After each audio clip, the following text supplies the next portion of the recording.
Hey everyone, welcome to another episode of Leading the Future of Work. My guest today, somebody who I'm sure many of you are familiar with, Patrick Lencioni, best-selling author of 11 books, including The 5 Dysfunctions of a Team, and his brand new book coming out September 22nd.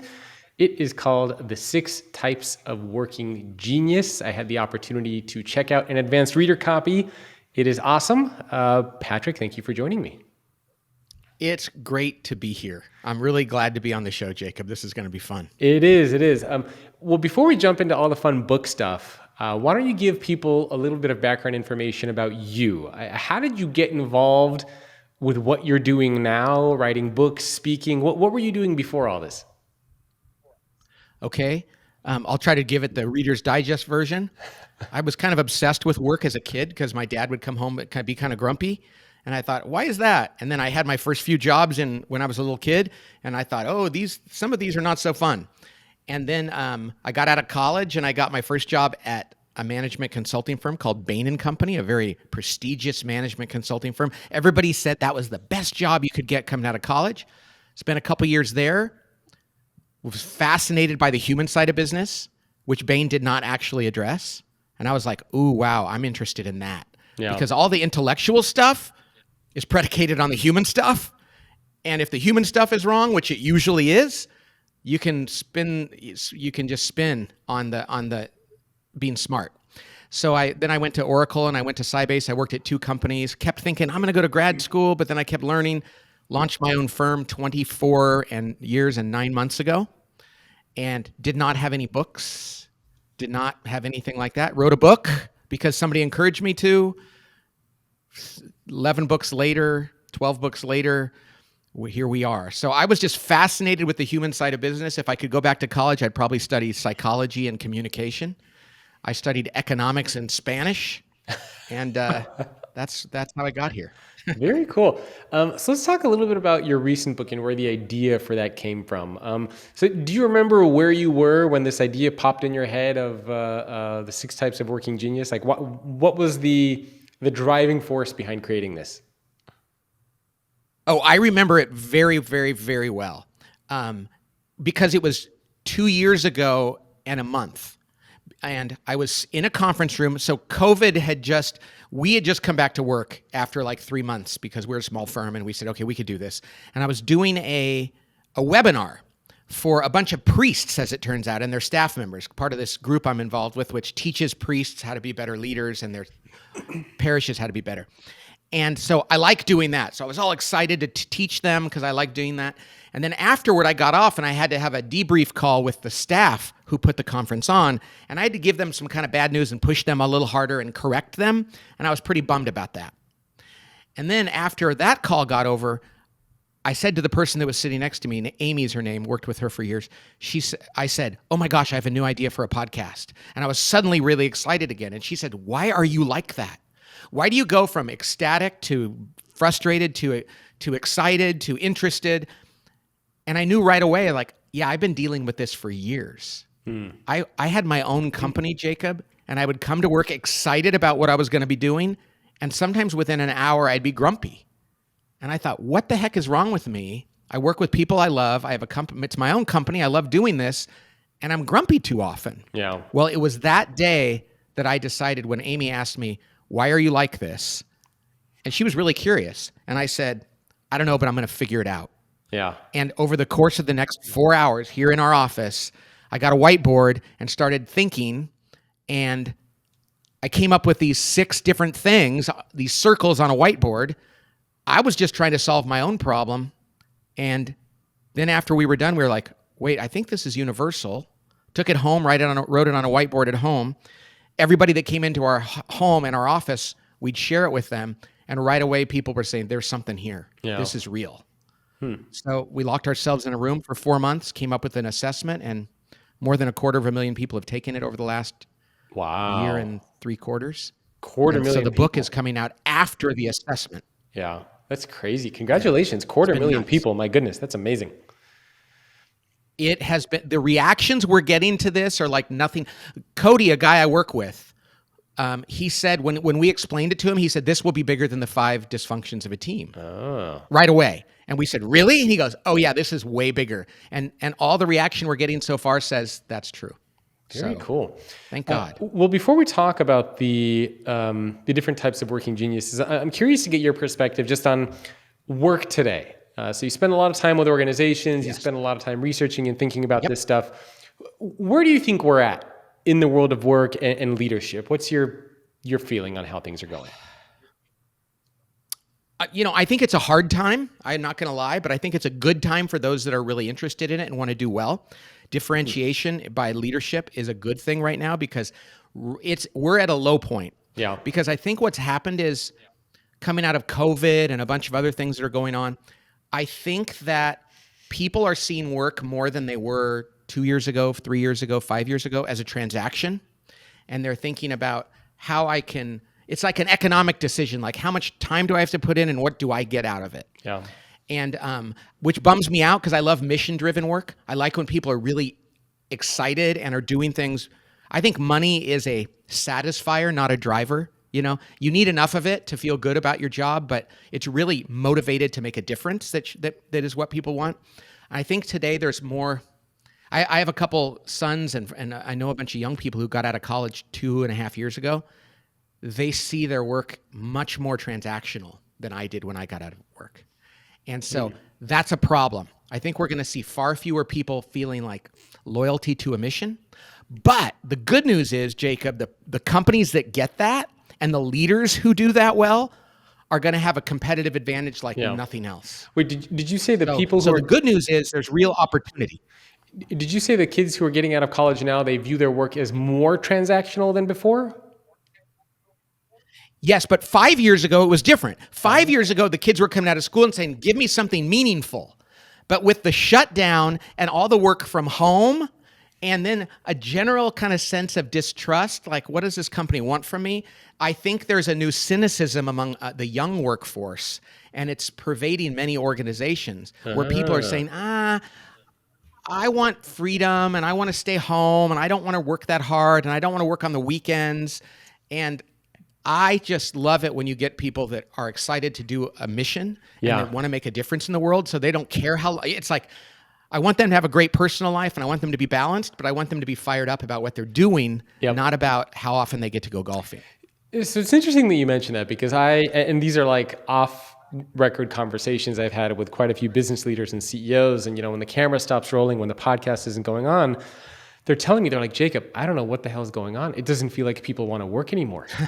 Like, it doesn't feel like you see, for example, like customer experience across the board has gone down, service has gone down. It's getting harder to get people into the office. I hear all sorts of crazy stories. And a lot of leaders are just saying, look, I don't want to say this on camera, but it feels like people don't want to work anymore. And are you hearing or seeing that? And why do you think that's the case? Because it's really mind-boggling that this is happening. Yes, I think it's accurate. And I think what's going on right now is that we're seeing a separation.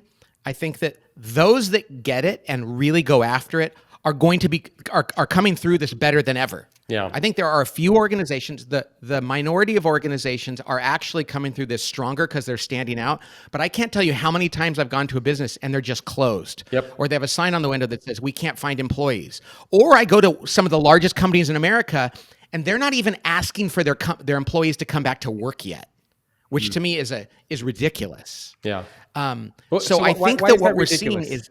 Because that's another big because sticking point. Yeah. Well, here's the thing. There are some jobs that you don't need to be in the office for. That's great. And I'm a real appreciator of what Zoom and technology can do and freedom. I love that. But there are certain jobs that require creativity and innovation and really healthy conflict and relationship.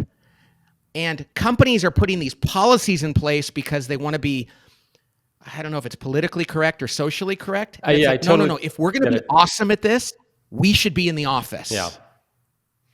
So I think that what happened is for the last couple of years, it's been a real employees market, where employees can say, I don't want to work in the office and I want to stay home. And everybody's like, well, I guess if we don't want them to quit. And I think that what we should be doing is saying, who are the people we need to be in the office? Let's encourage them. and good things happen from that. Yeah. So I think it's ridiculous to have a blanket policy saying everybody can stay home, because productivity is not the same when you stay home, unless you're a customer service rep and you can sit in your kitchen and be on a headset and do that. But if you're doing anything innovative, anything that requires group thinking and debate, which a lot of work does, you got to be together a lot. It seems like the pendulum has swung too much in the other direction, because it used to be that employers had all the Yes. power, and it was kind of like employees would show up and the company would ask all the questions like, where'd you go to school? How do you deal with failure? Like it was all about the company. And then it was, the pendulum swung and employees had more power, and they're asking about like culture and benefits and leadership and growth, which was great. And now the pendulum is like way on the other side, where it's employees are asking these questions and they're saying, that's great leadership growth. By the way, I don't want to come into the office. I want to get paid, 20% more. I want stock options in the company. And you're like, hey, you're just out of college. All right. What are you asking for here? So it definitely seems like things have maybe swung in the other direction, and we kind of need to get a little bit more balance with what's going on in the world. I think so, Jacob. And I think right now, as we record this, I'm starting to hear about jobs being rescinded and the slowing of hiring. Yeah. And what's going to happen then is it's going to swing back the other way too hard again. And my recommendation is to leaders is, don't do your hiring based on what society is saying. Yeah. If you need people that are committed to your mission, put that out there, and the right people will come to work for you. Yeah. So I think that the best organizations don't look around and say, is it an employer's market or an employee's market? It's do what's best to get the people you want, and don't worry about the fact that the people you don't want are going to reject you, because that's probably better anyway. Yeah, no, I love that. All right, so let's talk a little bit about some of the concepts and themes from the book.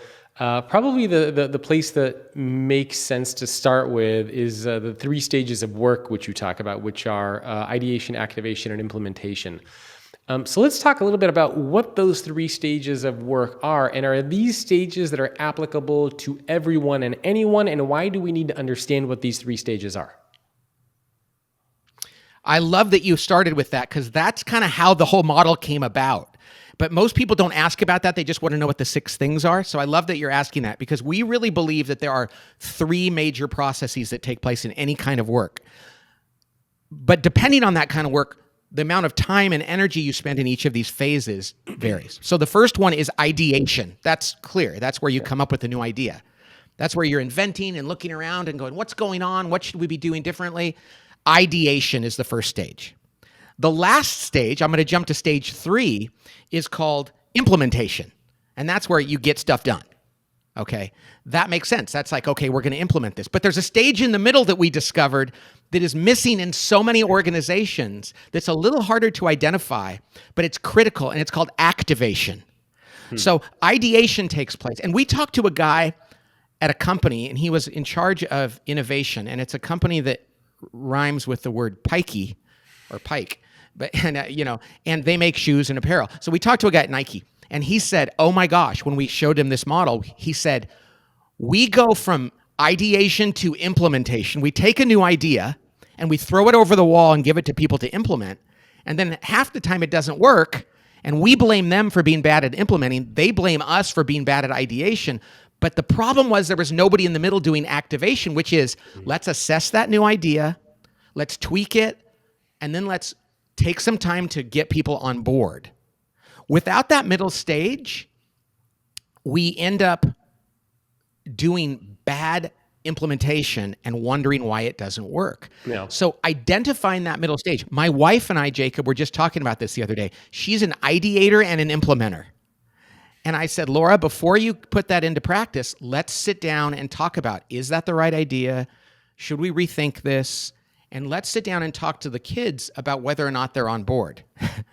Without that middle step, things just don't work. And it's not because it was a bad idea, it's because it wasn't properly vetted and gotten people on board.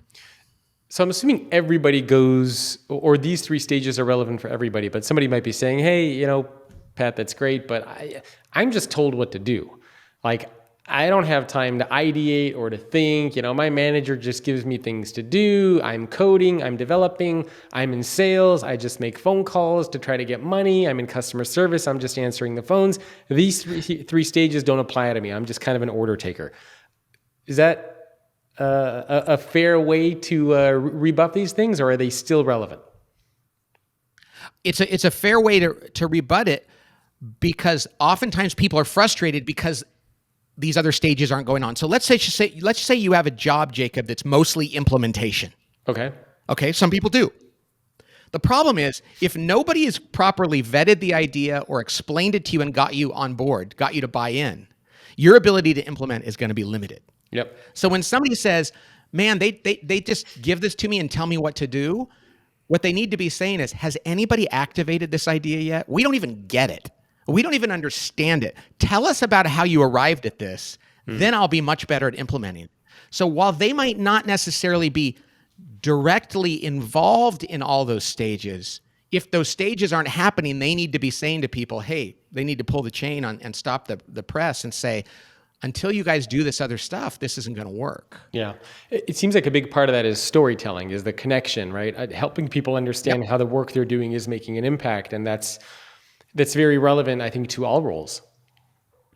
Oh my gosh. And that's where one of the most important things of these 6 types of working genius is all of them are necessary and they're part of the process of getting work done. See, I developed this just to explain my own frustration at work.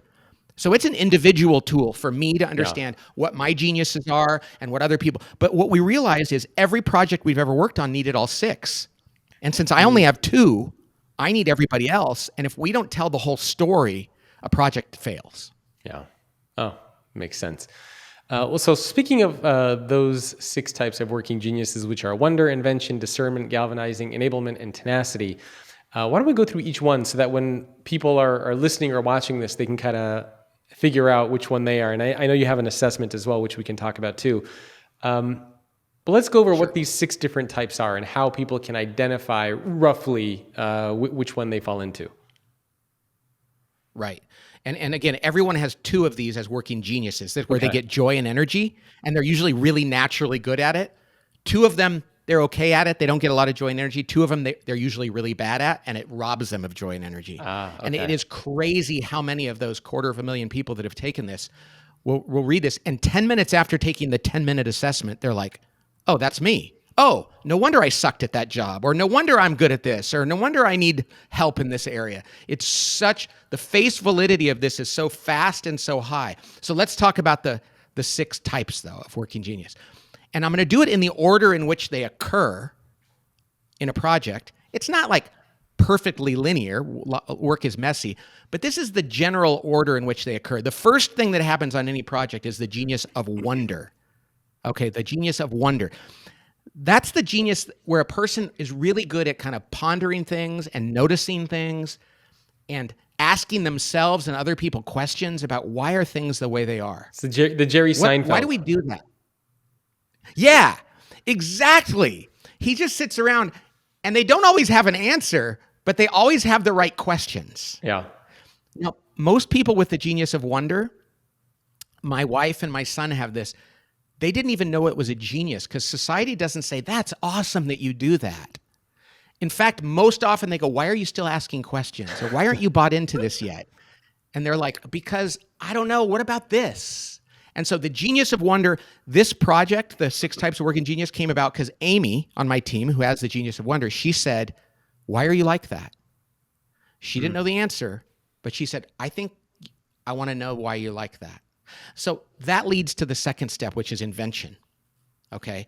The genius of invention. That is somebody who looks at that question and says, hey, you pondered that, you asked the question, I'm going to come up with an answer. I want to use original thinking, innovative, original thinking to come up with an answer to that. And some people are born that way. I've been that way since I was a kid. I loved it. When someone comes to me and says, I want you to make up something from scratch, I'm like, oh, I'm so happy. I even do it when it's not asked of me, and that can be a pain in the butt sometimes.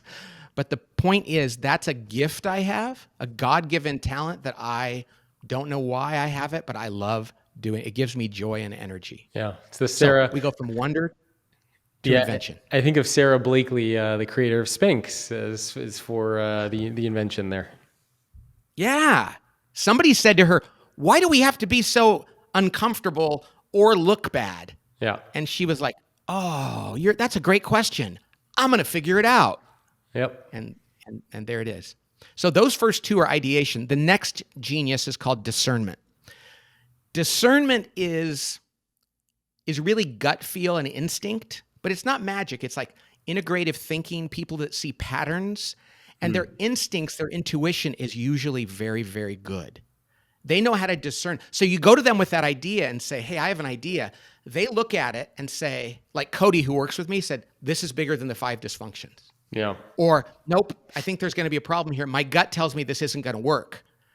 People with discernment you want to listen to, it's almost impossible for them to prove that they have this, but everyone around them, when you put this out there, they go, oh yeah, that's her. Tracy in my office has discernment. She's my book editor. She never had a background in editing, but she can read anything I write and say, this works, this doesn't, that character is realistic, this falls flat. And I have learned that she is almost always right. She has really good gut feel. And it's not because she's an expert at something, Jacob. It's because God gave her this instinct. It's to the point where my wife will say, she's always said, ask Tracy. And I'll say, should we buy a new house? Ask Tracy. Yeah. Should we go on vacation to Hawaii? Ask Tracy what she thinks. Tracy just has good judgment and really good instincts about what's going to work and what's not. Some people got it, some people don't. Yeah, it reminds me of Magnus Carlsen. He's the number 1 chess player in the world. And oftentimes when he's playing a game of chess and people are analyzing the game, they're like, what the hell? Like, why did he make that move? And then, they interview him afterwards and he's like, it was my intuition. It was my gut. And it's usually always right. And when the games are analyzed later with a computer, the computer was like, yeah, that was the best move on the chessboard. Nobody understands why, but he plays the move because he kind of feels it based on patterns and games and what he believes is the right way. And, that's why he is who he is. And people would say, well, he's just good at chess. You could give him any other activity because of that skill, and he would figure it out. One of my sons, Matt, he is good in chess, and he's a D. And if you say, why are you doing that? He's not going to give you a linear answer. Yeah. He's going to say, I don't know. I think I've seen this before. I'm pretty sure it goes like this, this, this, and this. And you're like, how did you see that? Yeah. And they're like, yeah, I've got discernment. Yep. That's very cool. I like that one. So that's the third. The fourth one is once an idea has been vetted and discerned and approved, then we get to galvanizing.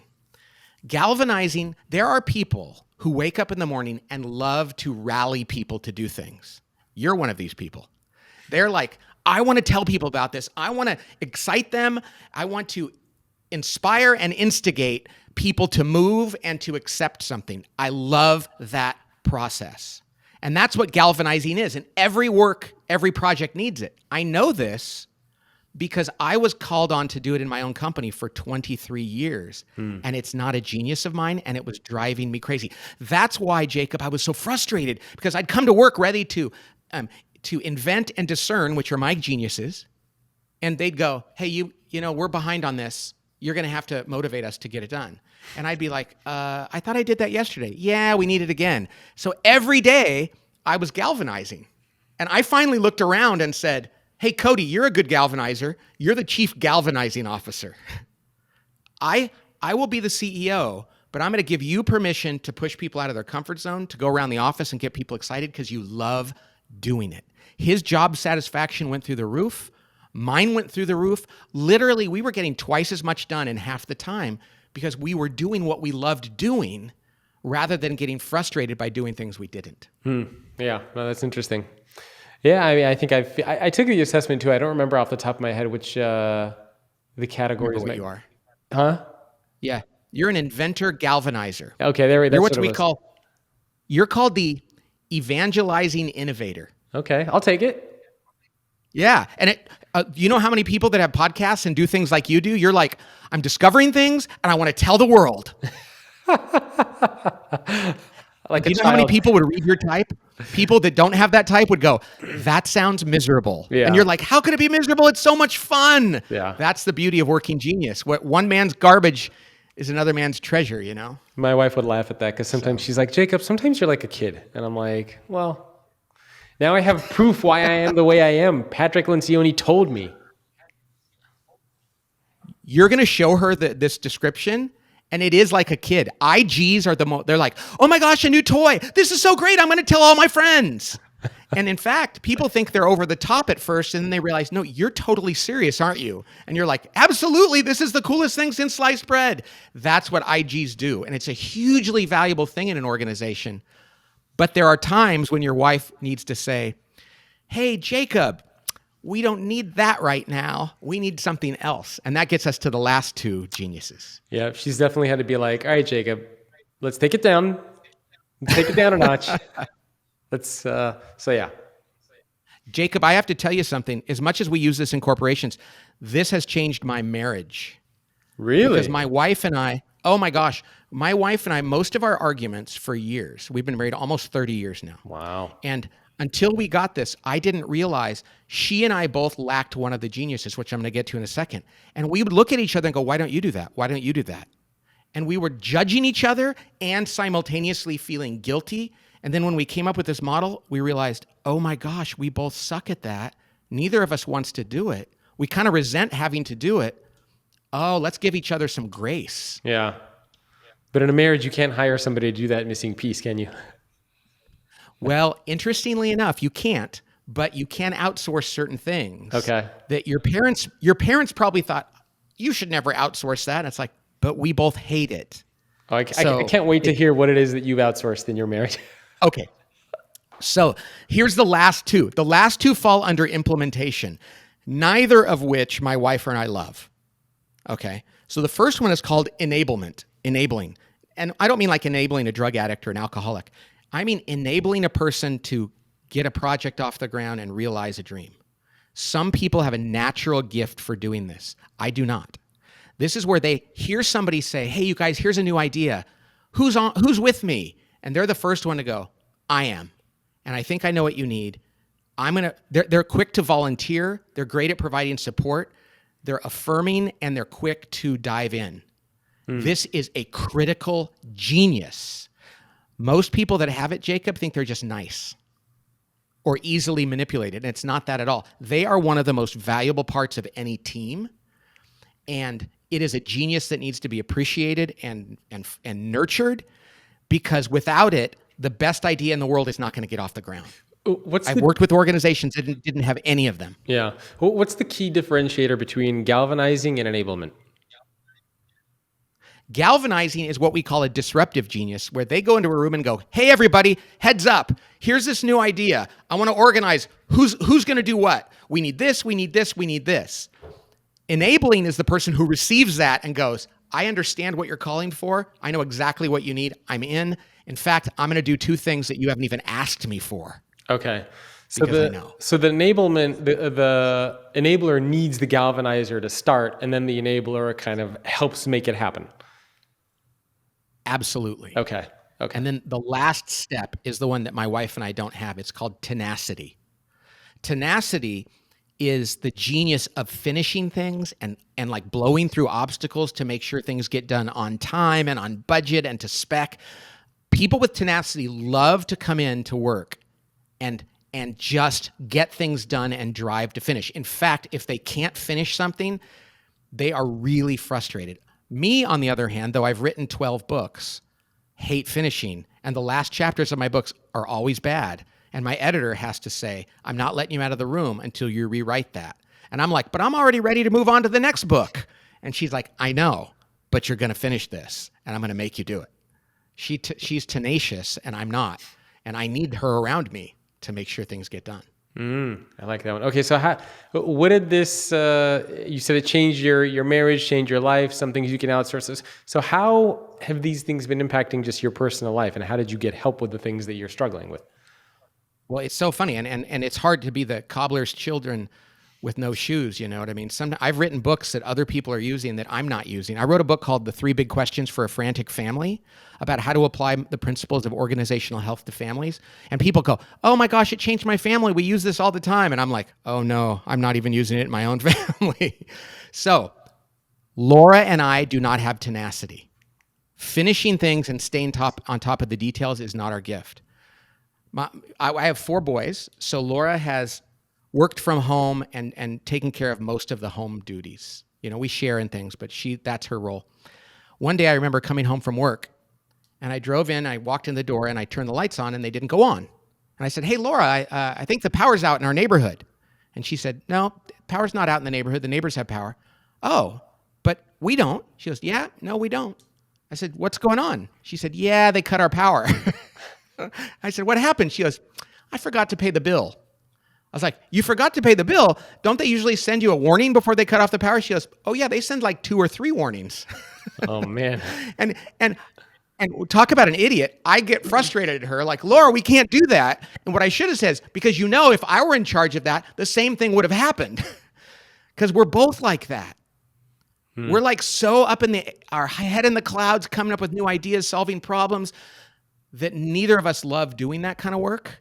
And here I was judging her for not being on top of it, but it would have happened to me too. So I want to tell you, Jacob, today we are in the process of hiring a woman whose job it is. My wife is going to call her every morning for 10 minutes and say, "These are my goals for today." And then at the end of the day, she's going to call her for 10 minutes and say, "This is what got done and what didn't." And the woman's going to say, "Why didn't that get done?" "Okay, that's going to be on the list tomorrow. We'll talk about it in the morning." And it's not a punishment. It's a gift, because Laura and I, neither of us like to do that. And so she's finally going to have somebody else be her accountability coach, because it's just not something she does naturally, nor do I. I'm trying to remember who else told me they have something like this. Maybe it was Marshall Goldsmith, I think it was Marshall Goldsmith who I had on last year. He sounds like the kind of person that would probably want to do that. It's similar. I can't remember what the phone call was, but he said he calls somebody every morning to go over something like that as well, like to have that accountability too. Hey, I ran into him in an airport one day. I remember it very well. Is that here in Oakland, near where I am? And he was on the phone with the guy saying, "Yep, nope, yep, nope." And we asked him what it was, and he has somebody that calls him and say, "Did you floss your teeth? Did you pay your bills? Did you do this? Did you do this?" And again, it's like one of those things. If it's important and you want to have discipline, and you don't naturally have discipline, have somebody call you and remind you. Yeah, I love have some that. accountability. So that's so funny. I saw him doing that once. Yeah. So speaking of these six geniuses, it seems like kind of the analogy is like it's a working chain, right? I mean, they kind of all have to go together in some capacity. But what happens if one of the links is broken? Like you have the wonder, the invention, but some of the pieces aren't working there, or one link is broken. It throws everything out of whack, right? Yeah, what's wonderful is now that the assessment has been out for almost a couple of years, and I'm writing the book, I had great stories. So right after the assessment came out, I worked with a big company. They were, multiple billion-dollar technology company. I did the assessment for their team, and nobody on their team had wonder. They had 9 executives.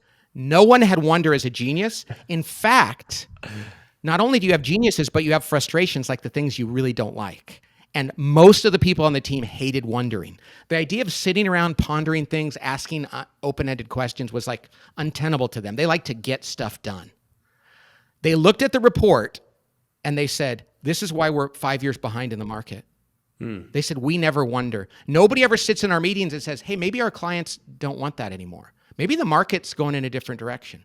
They're so impatient about implementing things that nobody has the time. And they said, if we don't solve this problem, we are never going to catch up to the competition, because you have to wonder and you have to ponder the environment. And it was the CFO who said that, who himself hated that kind of stuff, but he said, "This is why we're struggling." So they said, "Okay, we're going to have to restructure and bring somebody in to help us do that." Then, Jacob, they said, they looked at their results and they only had one guy on their team who had the genius of invention. This is a technology company. And they were way behind in the market. They had a lot of legacy technology. That's how they were still around. And the one guy on their team that had invention was their lawyer. Oh my goodness. Their chief legal counselor was the only person on the team that had invention. So they're like, "Oh crap, what are we going to do?" They said, "Hey, we're going to change your job. You're going to be our chief legal counsel, and you're going to be in charge of new technology acquisition." The guy was over the moon. He's like, "I love thinking about stuff like that." Yeah. So they changed his job. And so I looked back a year later, I went to their website and I said, "Hey, I wonder how they're doing." the chief legal counsel was somebody else. There was a new person. They had completely taken the lawyer out of his job as a lawyer and made him a full-time new technology acquisition and engineer. What, a lawyer? Or to look for, yeah. See, and that was the beautiful thing of it. He had that genius, which means he loved it. He gets joy and energy from doing it. They needed it. And he is now helping that company by doing what he's meant to do. But they had no language or no insight into this until they took the assessment. Well, what happens if what you're doing doesn't align? Like, some of the things require a pivot, right? I mean, he's a lawyer, he's obviously specializing in law, and now he's switching to something that seemingly is not even related to using his law degree. And I feel like a lot of people, right, we get degrees, we get put in roles like sales or marketing, and you have to climb that corporate ladder. And what happens if you're in one of those types of roles where you're not able to use one of these 6 types of working geniuses, but you also can't, like a lot of people, if I'm in sales, I can't always pivot to marketing or to R&D or to something where I can unlock my genius. So what do you do in that situation? That's a great question. So in that was a really egregious example of taking a lawyer out of law and putting him into technology, right? Yeah, which is not a lot of people are going to be able to do that, right? No. And for most of us, we don't need to. For most of us, what we do is we go to our manager and we go, hey, look at this. These are my geniuses, these 2. And these 2 are competencies. I'm okay at them. I can stand that. Yep. These are my frustrations. And usually the manager and the employee go, well, you remember that thing you did really well? You were using your geniuses and your competencies. Remember that thing you struggled with? Oh, yeah, no wonder. You hate that stuff. Oh, my gosh. Let's take a look at the whole team. We have a team map where the team looks at it and people go, I'd like to do more of that stuff you hate. And the person goes, oh, I'd like to do more of that stuff you don't like. And so it's often about just tweaking the job or tweaking the way you go about doing it that is a win-win for everyone. So it's usually not I have to change my whole career. It's usually just a manager says, well, why do we have you documenting everything? You're not good at that. She loves that. Why don't you be the one that galvanizes people? It really is easy to make minor adjustments that make all the difference in the world. Morale and productivity, and I'd rather say productivity first and then morale, go up like crazy. But if you don't know your geniuses and your frustrations, you can't do that. It also seems like a big part of this is self-awareness, because part of being self-aware is understanding your frustrations, the things that you're good at, the things that you're struggling with. But it also seems like vulnerability is a big part of it, because you need to admit the things that you can't do. And I think in a lot of organizations, we struggle with that, right? Self-awareness isn't something that we teach, and vulnerability isn't something that we want to admit. So how do you... I mean, it seems like it requires a certain kind of a company where I can go in there and say, hey, Pat, I got to tell you, I'm really not good at these things. Like, I would imagine a lot of people are not comfortable doing that. You know what's funny? You'd think so, right? But there's something so relieving about being able to go in and say that. And you think a lot about vulnerability, and so do I. It's so critical to build trust. Yeah. You can't build trust with somebody who doesn't have the capacity to say, hey, I'm bad at this, or I was wrong, or I need help, or I need to apologize. Vulnerability is critical in any human relationship, right? Yeah. What's hard is if you expect a person to be vulnerable without any context. So if I go in and I say, hey, everybody, let's just go around the table. What are you terrible at? People are going to be like, I'm terrible because I'm so perfect that it intimidates people. You know what I mean? But when you have them fill out an assessment and they look at the results, they want to share it with people because it's actually validation that they're not lazy or untalented. They just have different gifts. So we start with CEOs. We used to use the Myers-Briggs when we worked with CEOs and their teams. Now we use this because they'll look at it and they'll go, oh yeah, you guys, I hate this. You know this. And people go, yeah, we do. See, this is validation that I'm not good at this and I need somebody else to help me. Cody on our team likes to say the best CEO is the self-aware one. Yep. And most times, you would think they'd be afraid to admit it. Most of the times they're like, oh, please, I want the whole world to know that I'm terrible at that. And if somebody else can help me with that, I'll get to spend more time doing the thing I'm great at. Yeah. And one CEO is great at new ideas, another great is execution, another great at using intuition. Wow, when they figure it out and hire people and surround themselves by people who fill in their gaps, it's a beautiful thing. Yeah, yeah. All right, I want to reserve the remaining time that we have to focus specifically on like action items, things that people can do after watching or listening to this. Thanks for tuning in. If you want to get access to the last 15 to 20 minutes of this episode, where Patrick shares specific action items on what to do after you have identified your working genius, and what employees and leaders can do if they realize they are doing work that doesn't match their working genius, then you can subscribe to this show in Apple Podcasts for just $4.99 a month or $49.99 a year. It's less than the cost of a cup of coffee a month. When you subscribe, you will get early access to new episodes, ad-free listening, and weekly bonus episodes with the world's top CEOs, leaders, authors, researchers, and psychologists. I hope you decide to support this show by subscribing.